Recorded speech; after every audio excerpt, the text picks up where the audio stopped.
Oui, salut les polypotes, j'espère que vous allez bien, que vous vous portez bien, ainsi que vos familles, vos proches, vos animaux de compagnie et vos petites plantes. Donc aujourd'hui, toute nouvelle vidéo, n'oubliez pas si vous venez d'arriver sur cette chaîne de vous abonner, d'activer la cloche afin d'être averti. C'est juste là, ici, là, par là, tu verras le bouton d'abonner. Avec la petite cloche qui va avec pour être averti des nouvelles vidéos. Et n'oubliez pas de partager, hein, c'est le but, il faut partager. Je le répéterai jamais assez. Voilà. Bon, un peu de sérieux, voilà. Donc, mesdames et messieurs, vous qui vivez avec des personnes qui ont la polyarthrite, que ce soit votre enfant, que ce soit votre mari, votre femme, que ce soit votre grand-père, votre grand-mère, votre tante, votre cousine, votre cousin, votre ami. Voilà, je tenais vraiment à vous parler parce que je vois énormément de commentaires sur des personnes qui en ont un petit peu marre en fait de pas pouvoir exprimer leur douleur et leur maladie, car c'est souvent pris comme quelqu'un qui se plaint. Alors que je reprends un petit peu mon souffle parce que ça me touche aussi, parce que franchement, honnêtement, c'est pas des plaintes. Vous savez, quand vous êtes dans un travail et que vous en avez marre, en fait, au bout d'un moment, vous en avez vraiment marre. Il y a des choses répétitives et qui vont pas et qui font que au quotidien, ça fait déborder la goutte de vase et qui font que voilà, vous pétez un plomb. Donc au bout d'un moment, vous allez commettre forcément une expression qui va pas être bien reçue. Vous allez devoir vous exprimer, vous allez exploser. Vous allez dire, oh, il y en a marre, voilà, c'est toujours pareil, nanana, et ça va aller dans le sens du négatif. Alors que si, quand vous allez au travail, ce problème-là, vous le réglez au quotidien en disant, voilà, ça va pas, ça serait bien d'essayer de le régler et de faire comme ci ou comme ça, parce que voilà, je pense que ça va apporter plus d'amélioration, plus de production et plus de chiffre d'affaires. Ben, ça va être mieux perçu, mieux entendu, et vous allez pousser les gens à avoir une réflexion, à se dire, ah ouais, putain, c'est peut-être une bonne idée, on peut peut-être avancer ça dans ce sens-là. Et nous, en fait, c'est un peu pareil quand on s'exprime au quotidien, qu'on dit qu'on a mal et qu'on n'est pas bien et qu'il y a telle ou telle chose qui font que vraiment on est mal. C'est pas pour se plaindre, en fait. On n'a jamais été, je pense qu'on n'est pas des personnes qui se plaignent. Après, ça peut arriver qu'il y en a qui ont toujours été comme ça, même avant la maladie, je parle. Hein. Mais des gens malades, il y a personne qui a la polyarthrite aujourd'hui dans ce monde qui en fait exprime ses douleurs à travers une plainte. Peut-être après qu'il en existe, moi je sais pas, je connais pas tout le monde, mais en tout cas les gens que je vois que ça ressort souvent et que c'est vraiment, ça leur fait mal au cœur, et que il y en a même certains qui finissent par garder le silence et débloquer encore plus de douleurs, parce que la maladie vous déclare des douleurs du moment où vous êtes dans la peine, du moment où vous êtes dans l'angoisse, dans le stress, dans le mal-être, en gros. Ça vous déclenche encore plus de douleur. Donc en fait, quand ils se plaignent et que vous dites, ah ben non, il se plaint et tout, il me dit qu'il a mal, il arrête pas, ou elle arrête pas, c'est pas possible. Ben en fait, sachez juste une chose, c'est que vu que vous comprenez pas cette personne et que vous prenez ça comme si c'était exagéré, ben en fait, à cette personne-là qui a la polyarthrite, ben ça lui fait encore plus mal, ça lui déclenche des crises. Donc du coup, en fait, elle prend sur elle, et au fur et à mesure du temps, elle va finir par se taire, par se mettre un mur de silence, et par prendre sur elle, et du coup, ça va déclencher encore plus de crises et plus de douleurs. Du coup, ben, disons que quand elle arrivait déjà à des douleurs insupportables, dont elle voulait vous exprimer, mais le fait que ça a été mal réceptionné, aujourd'hui, elle se retrouve à avoir des douleurs qui sont multipliées par 10.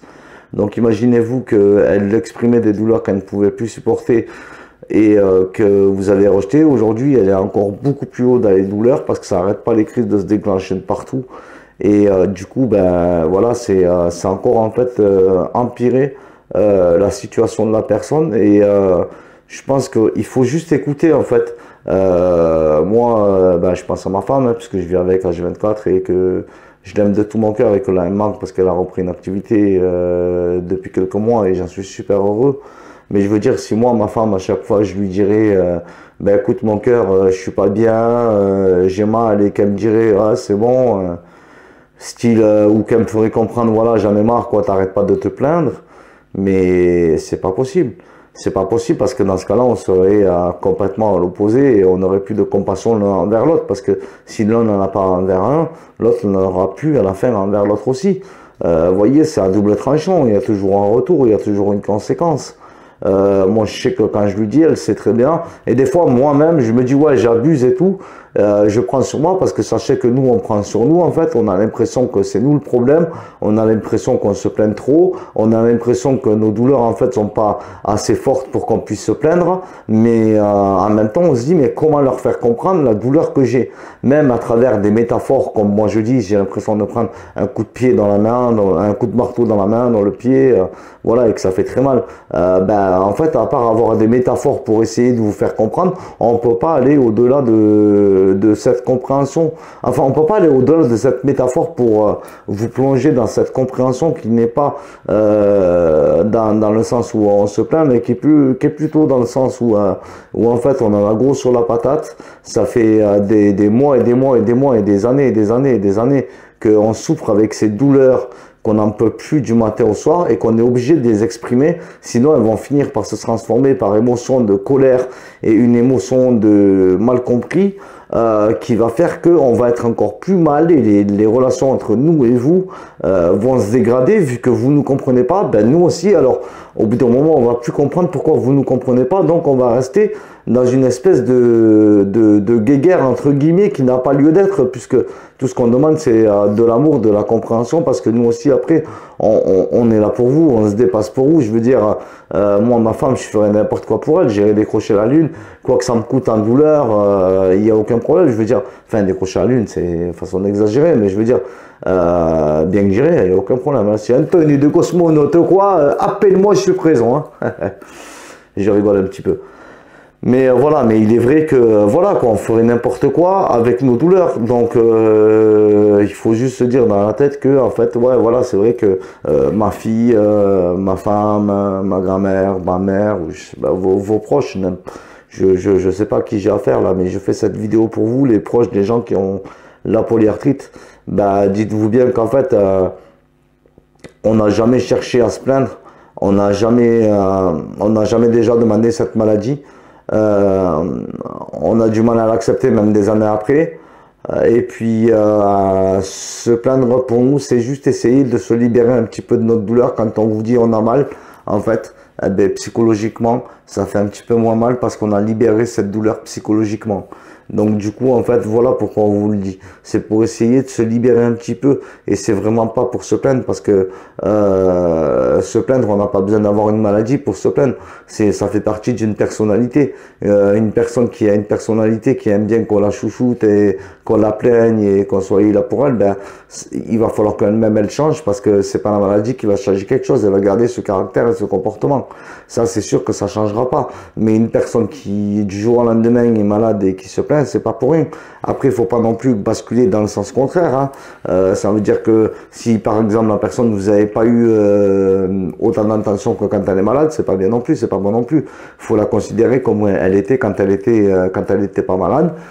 Bien sûr, après, en ayant un peu plus d'attention dans le sens où voilà, je veux pas que la personne ait mal quand elle fait ça ou quoi, lui demander, lui dire ben voilà, est-ce que tu veux de l'aide, si jamais t'as mal pour ouvrir une bouteille ou quoi que ce soit, lui dire voilà, et puis aussi surtout essayer de l'accompagner et de trouver des solutions avec elle, essayer de voir ce qui l'handicape au quotidien et essayer d'alléger ça. Déjà il y aura peut-être un petit peu moins d'exprimation au niveau des douleurs, vu qu'on aura vous aurez trouvé des solutions qui font que vous aurez apaisé leur douleur. Je sais pas, par exemple, pour ouvrir des conserves, il existe des trucs pour ouvrir des bouteilles pareilles, pour faire les lacets des chaussures, pour mettre les chaussures. Il y a plein de choses, il y a plein de trucs et astuces, et je referai une vidéo sur ça dès que j'aurai assez de trucs et astuces. Mais voilà, en tout cas, sachez qu'ils ne se plaignent pas, que la maladie est très difficile et que les crises nous empêchent d'avoir une autonomie à 100%, et que les douleurs, elles sont souvent enterrées, elles sont souvent dans le silence, et c'est ce qui nous fait le plus mal.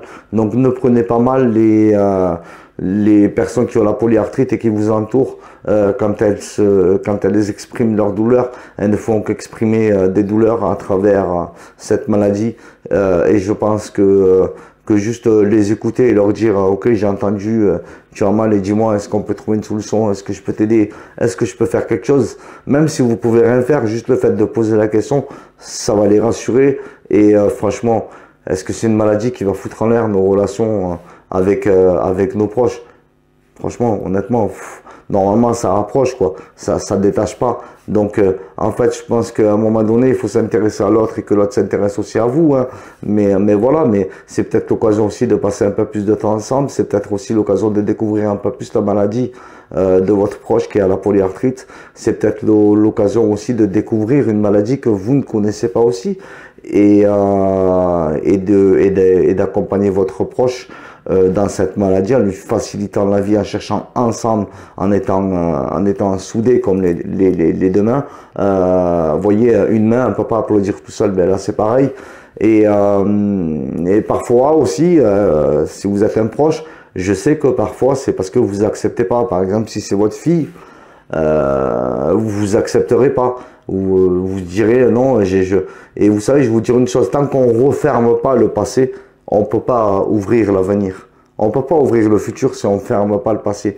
Donc, si vous faites pas le deuil de ce que cette personne-là était dans le passé, vous pourrez pas la visualiser dans le futur, et dans le présent, vous n'accepterez pas comment elle est.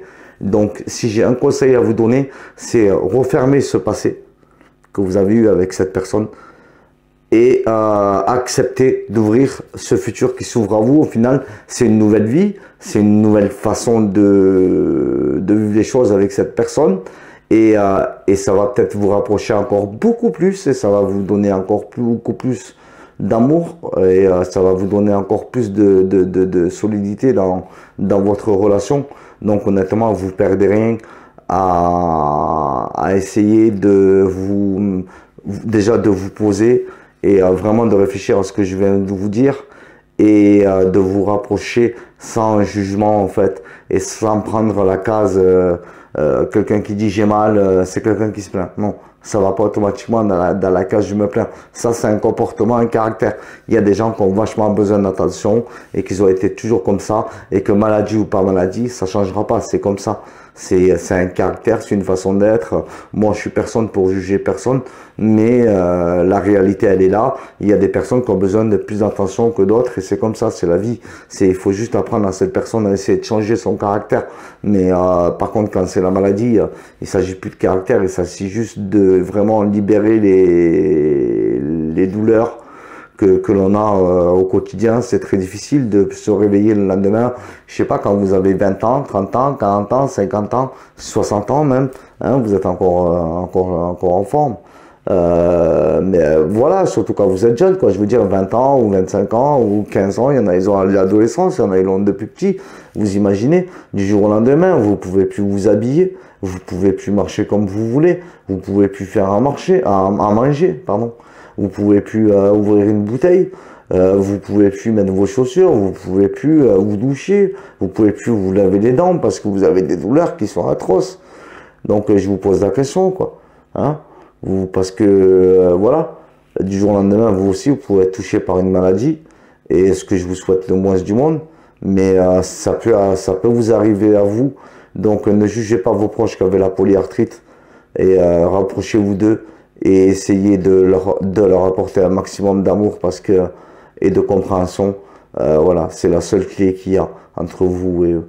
Je vous embrasse, et j'espère que cette vidéo pourra être diffusée à un maximum de personnes qui accompagnent des gens qui ont la polyarthrite comme moi.